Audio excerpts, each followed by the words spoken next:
এটা হলো সরস্বতী পুজোর মিনি ভ্লগের পার্ট 2। তো আমরা সবাই মিলে ঠাকুর তো দেখতে বেরিয়ে পড়লাম, কিন্তু রথতলা গেটে কাপেলদের ভিড়ে প্রায় ৪৫ মিনিট ধরে আটকে। গেট ওঠার পরে আমরা সবার আগে বজবল স্কুলের ঠাকুরটা দেখে নিই, তারপরে ভারতী স্কুলের ঠাকুর দেখতে আসি।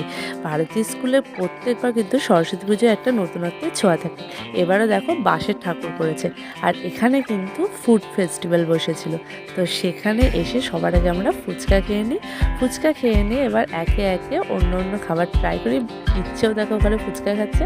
ভাই প্রথমে ট্রাই করে ভাপা চিকেন, আর আমরা ট্রাই করি দই বড়া, আর তারপরে ট্রাই করি ধোসা। খাবারগুলো কিন্তু সত্যিই খুব টেস্টি ছিল। দই বড়াটা কিন্তু আমি ফার্স্ট টেস্ট করলাম। তারপরে রাজবাগান পাড়ার ঠাকুর দেখতে যাই।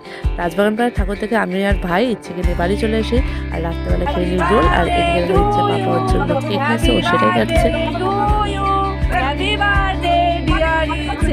এই মিনি ব্লগটা ভালো লাগলে থাকলে একটা লাইক করে দিও। টাটা।